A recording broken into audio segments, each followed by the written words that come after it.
The snow fell heavy and relentless on the Wyoming territory, a white curtain closing off the rest of the world. Each flake settled like a silent weight on the roof of the isolated cabin, burying the memories of warmer days. Jack Thorne stood at the frosted window, his breath clouding the glass. He was a man built of sharp angles and scar tissue, his reputation as a gunslinger having long preceded him into this valley. But the Colt peacemaker hanging on the back of his chair had remained cold for 2 years, ever since the fever took Clara. Now, Jax fought a different kind of war, one against the silence that filled the cabin and the loneliness that haunted his 7-year-old daughter, Lily. Lily sat on the rough-hewn rug near the hearth, stringing popcorn for the tree Jax had dragged in that morning. It was Christmas Eve. The air was thick with the scent of pine and wood smoke, but void of the joy that used to live here. "Papa, is the stagecoach coming?" Lily asked, her voice small. Jax's jaw tightened. "It's due, Lily. If the pass is open." He had answered the advertisement in a St. Louis paper 3 months ago. Widower seeks wife. Practical arrangement. Must be kind to children. He hadn't done it for love. Love was a luxury a retired gunfighter couldn't afford twice. He did it because Lily needed a mother, and the homestead needed hands that didn't instinctively curl into fists. "I hope she likes snow," Lily hummed, tying off a string. "And I hope she stays." Jack said nothing. He stared down the empty road, watching it vanish into the whiteout. He hoped for a woman who was sturdy, someone who could handle the harsh winters, and a man with blood on his ledger. A distant rumble broke the silence. The stagecoach emerged from the tree-line, a dark beetle crawling through the drifts. It slowed to a halt at his fence line. Jax pulled on his coat, the leather worn and stiff. "Stay here, Lily." He stepped out into the biting wind. The stagecoach driver, a man named Henderson who knew better than to make small talk with Jax Thorne, tossed a single, battered carpet bag onto the snow. Then the door opened. Jax expected a sturdy farm girl from Missouri or a widow from the east in heavy wool. What stepped out made his boots freeze in the drifts. The woman was slight, shivering violently the moment the wind hit her. She didn't wear wool or flannel. She wore a dress of foreign cut, a cheongsam of faded crimson silk, the high collar frayed, the intricate frog clasps holding together fabric that was threadbare and patched. It offered no protection against a Wyoming winter. Her shoes were thin slippers, wrapped in rags to keep the snow from her skin. She was Chinese. Her hair was pulled back in a severe bun, dark as a raven's wing, highlighting the pale exhaustion of her face. She clutched her bag with white-knuckled desperation. Henderson snapped the reins, eager to leave, and the coach rolled away, leaving silence in its wake. Jack stared. This was not what he had expected. The advertisement hadn't mentioned race, and the agency hadn't mentioned poverty this profound. "Mr. Thorne." Her voice was a whisper, carried away by the wind. She pronounced his name carefully. "Ya Maylin." Before Jax could respond, the cabin door creaked open. Lily, unable to wait, ran out into the snow in her boots. "She's here." "Lily, get back inside," Jax barked, though not unkindly. Lily ignored him, sliding to a stop in front of the stranger. She looked at the shivering woman, at the red silk fluttering in the gale. "Papa, she's freezing. Look at her dress. It's like a fairy tale, but it's full of holes." Lily reached out, grabbing Mei Lin's frozen hand. "Come on. Papa keeps the fire hot." Jax saw the hesitation in Mei Lin's eyes, the fear of rejection, the brace for cruelty. He had seen that look in men facing the barrel of his gun. He stepped forward, his large frame blocking the wind. "Inside," Jack said, his voice gruff, "before you both freeze." He didn't offer his arm, he wasn't a gentleman, but he picked up her carpet bag. It was light, heartbreakingly so.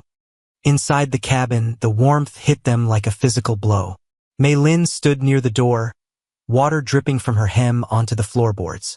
She looked around the rustic space, her eyes landing on the gun belt, then moving to the child.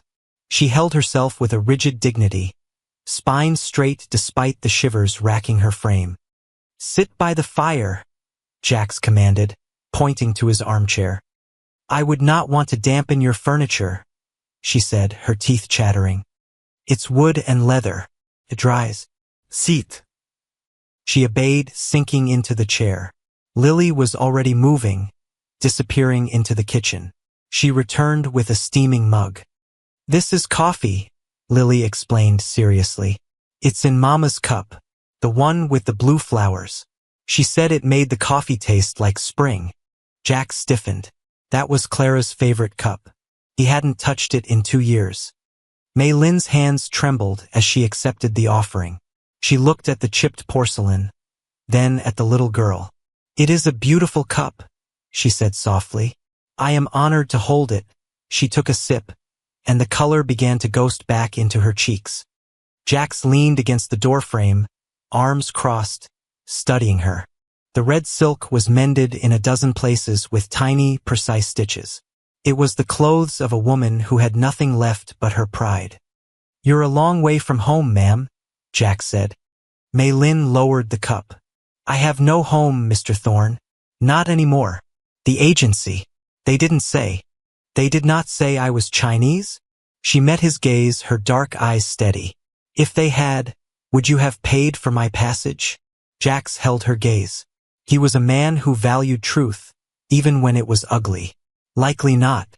This country isn't kind to your kind. And I ain't known for being a socialite.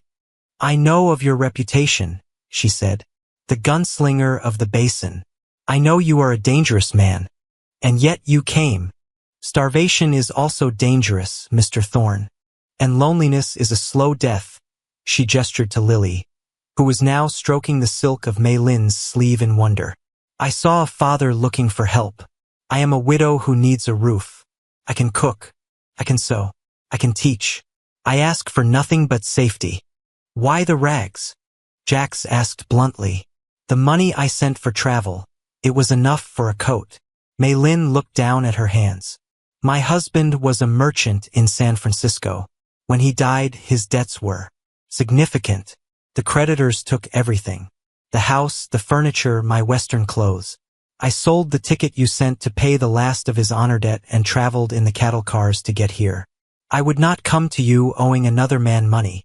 Jax felt a strange sensation in his chest. Respect. She had ridden across the country in winter, in a cattle car, wearing silk, just to settle a dead man's debts and arrive with a clean slate. That was a code of honor most men he knew didn't possess. You paid a high price for honor, Jack said. It is the only thing that cannot be taken from us, she replied.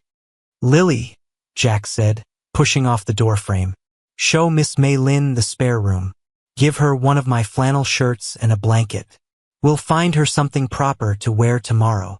As Lily led the guest away, chattering about the Christmas tree, Jax looked at the puddle of melted snow where she had stood. He had expected a servant. He had received a survivor. The next few days fell into a rhythm that Jax hadn't anticipated. He expected an adjustment period, tears, perhaps complaints about the harsh conditions.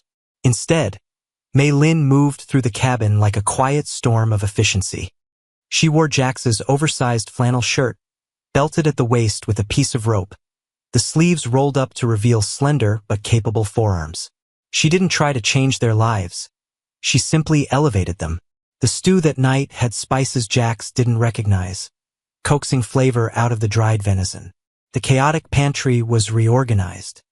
But it was her interaction with Lily that unsettled him most. Jax watched from the barn doorway as Mei Lin sat with Lily on the porch, wrapped in blankets. Mei Lin was teaching her how to cut paper into intricate shapes. In my culture, Mei Lin was saying, her voice melodic, we use red paper for luck, but newspaper will do. It looks like a snowflake that doesn't melt, Lily exclaimed, holding up a jagged cutout. It is an endless knot, Mei Lin corrected gently. It means long life and happiness.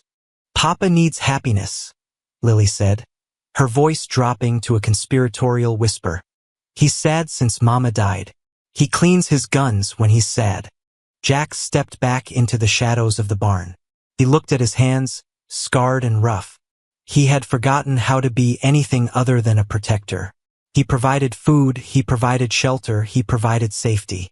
But happiness? That was a language he had forgotten how to speak. On Christmas morning, the world was buried in diamond dust. The sun broke over the peaks, blindingly bright. Lily was up before dawn, shaking Jax awake. Papa, Papa, it's Christmas. They went into the main room. Under the tree, wrapped in brown paper, were a few small things Jax had bought in town months ago. A new slate for school, a ribbon, a bag of peppermint sticks. But Lily ran to a small object resting on the mantel. It was a doll, sewn from the scraps of the red silk cheongsam and stuffed with dried moss. The face was embroidered with delicate thread, smiling. Miss Mei Lin made this, Lily gasped, hugging it to her chest. Look, Papa, it's wearing a dress like hers. Mei Lin emerged from the kitchen, holding a tray of biscuits. She looked uncertain. I hope it is acceptable. I had little material. It's beautiful, Lily declared. She ran to Mei Lin and buried her face in the woman's waist. Thank you. Mei Lin froze for a second. Then her hand came down to stroke Lily's hair. Jax saw her eyes close, a look of profound relief crossing her face. Jax cleared his throat. He reached into his pocket. He hadn't wrapped it. He walked over to the table and placed a small wooden carving there. It was a mockingbird, wings spread, caught in mid-flight. He had whittled it late at night in the barn over the last week. For you, Jax said to Mei Lin. She set the tray down. She picked up the wooden bird, running her thumb over the curve of the wing. You made this. Wood's free, Jax said gruffly. Figured you might like something that flies, since you've been grounded here. It is the most beautiful thing I have ever owned, she whispered. She looked at him, and for the first time her guard dropped completely. Thank you, Jax. The use of his first name hung in the air, intimate and startling. 2 days later, the supplies ran low. The storm had broken, leaving the roads passable. Jax hitched the horses to the wagon. I need to go to town, he announced. You both come. We need to get you boots and a proper coat.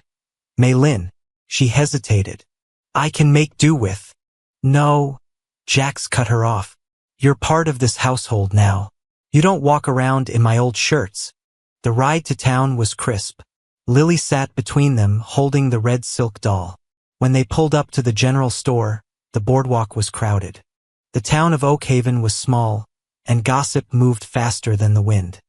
Jax helped Mei Lin down. She wore his heavy coat, which swallowed her frame, but beneath it, the tattered hem of the red dress was visible. As they walked toward the store, silence rippled through the crowd. Eyes turned. Jax Thorne was a man people usually avoided, but the sight of the Chinese woman at his side emboldened them. Mrs. Higgins, the banker's wife and the town's self-appointed moral compass, stepped out of the post office. She adjusted her bonnet, her eyes narrowing as they swept over Mei Lin. Well, Mrs. Higgins sniffed loudly to her companion. I heard the gunslinger got a mail-order bride, but I didn't think he'd stoop to importing heathens. And in such rags. It's indecent. Mei Lin stiffened, her chin lifting. She stared straight ahead, refusing to acknowledge the slight. Jax stopped. The wood of the boardwalk creaked under his boots. He turned slowly. The crowd went deadly quiet. Jax didn't reach for his gun. He didn't have to. The look in his eyes was lethal enough. You got something to say, Mrs. Higgins? His voice was a low rumble, like thunder in a canyon. Mrs. Higgins flushed. I was merely remarking on the appearance. It reflects poorly on the community, Mr. Thorne. A woman of no means and foreign extraction. This woman, Jax said, his voice carrying clearly down the street, traveled 3,000 miles in a cattle car in the dead of winter to honor a debt she didn't owe. She has more spine in her little finger than you have in your entire council of gossips. He stepped closer, and the crowd parted. She is under my protection, Jax said, and she is under my roof.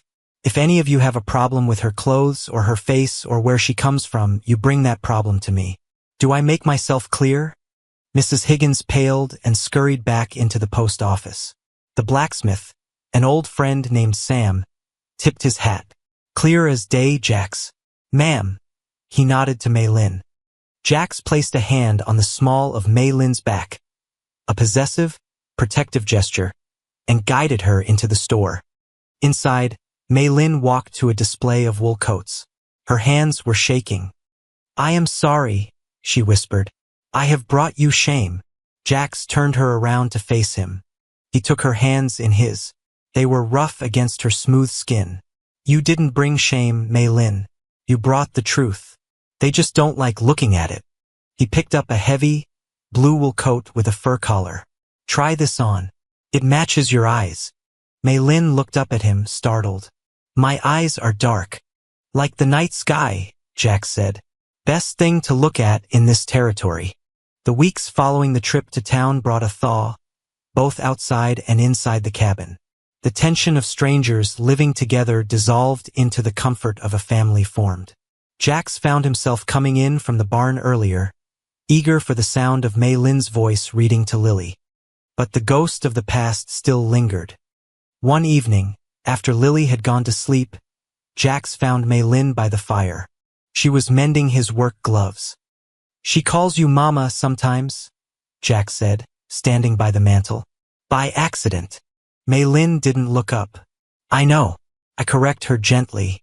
I tell her I am Mei Lin. "I do not wish to replace Clara." "Clara is gone," Jax said. The words tasted like ash, but also like truth. "She's been gone a long time. Grief is a heavy coat," Mei Lin said softly. "It is hard to take off, even when the sun shines." "I'm tired of the cold, Mei Lin." She stopped stitching. She looked up at him, the firelight dancing in her dark eyes. "What are you saying, Jax?" Jax walked over to her. He knelt down, bringing himself to her eye level. He was a man of action, not words, so he spoke plainly. "I sent for a worker. I sent for help. But that ain't what I see when I look at you anymore." "What do you see?" "I see the woman who saved my daughter from silence. I see the woman who stood tall against a whole town. I see a woman I don't want to see leave." Mei Lin's breath hitched. "I am a poor widow, Jax. I have nothing to offer you but these hands. Your hands are enough. Your heart is enough."